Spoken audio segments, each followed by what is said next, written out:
Laban ng Marlon the Nightmare Tapales kontra Indian boxer Sauram Kumar ay gagawin na bukas sa bansang Cambodia. Ito ang pinakaunang pagdipinsa ni Marlon Tapales sa kanyang titulong WBC Asian Continental Super Bantamweight title na nakuha niya noong Mayo lang sa kasalukuyang taon kontra sa dayong Thai boxer na si Natapong Changkyo via first round TKO. May record itong si Tapales na 38 wins, 4 losses, 20 via knockout, habang 11 wins, only 1 defeat, 6 via knockout naman ang Indianong kalaban, na galing din sa panalo via TKO. Kung mga Pinoy boxing fanatics ang tatanungin, ay marami ang naniniwalang magiging pagkain lang ni Tapales itong kalaban. First round lang daw ito, tapos na daw agad ang bakbakan. Kaya bago ang bakbakan ng dalawa bukas, ay sabay-sabay muna nating panoorin ang ilan sa mga laban itong si Sauram Kumar. Silipin natin kung may chance bang makasilat ng panalo itong Indiano kontra sa ating pambato.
Kumar from the blue corner.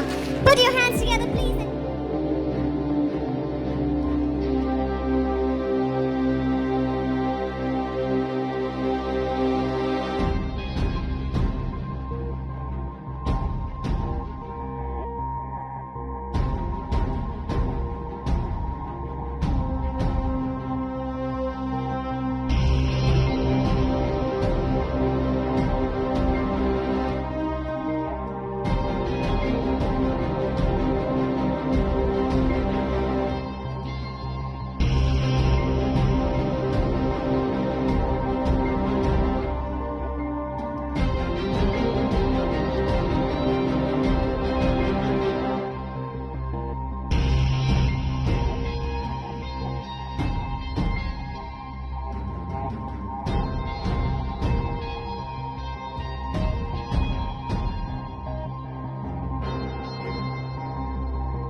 balikan na din natin ang huling laban ni Marlon Tapales na kung saan first round lang tinapos na agad ni Kabayan ang dayong pambato ng bansang Thailand. Marlon Tapales is come swinging on this initial canto of round number 1. He's trying to repeat. Oh! Not right. Connected for Marlon Tapales. Huge shot in the canvas. Not right. Overhand right. Did connect for Tapales. Sensing blood in the water, Marlon Tapales moves forward, but Janka Ew is unfazed. Let's go of those hands. He's trying to counter. Speaking about Jack Kawe. I like how Marlon cuts the ring in this. Tapales. Certainly keeps Janka Oh! Ew. That left again. Send the Jack Kawe to the canvas for the second time. On the Beautiful left. perfectly timed counter left for Marlon Tapales. Certainly, partner. It seems that Janka Ew is. 55 seconds of round number 1. But Marlon is set to keep him down. For Marlon Tapales. Co-main event. Certainly, it's a beautiful game plan for Tapales. He doesn't let Janka Ew get off from that corner. Keeps him back. The ropes. Beautiful ride by Marlon Tapales right there. That sent Jack Kawe to the canvas. Yung isa kaliwa, yung isa kanan, and then he ended it with a right again. Certainly. There you have it. Just let's watch the replay. There you have it. Beautiful left from Marlon that sends Janka Ew down the canvas. Another one, and it's enough by referee General Comendan. And he is now the new WBC Continental Asian Super Bantamweight Champion.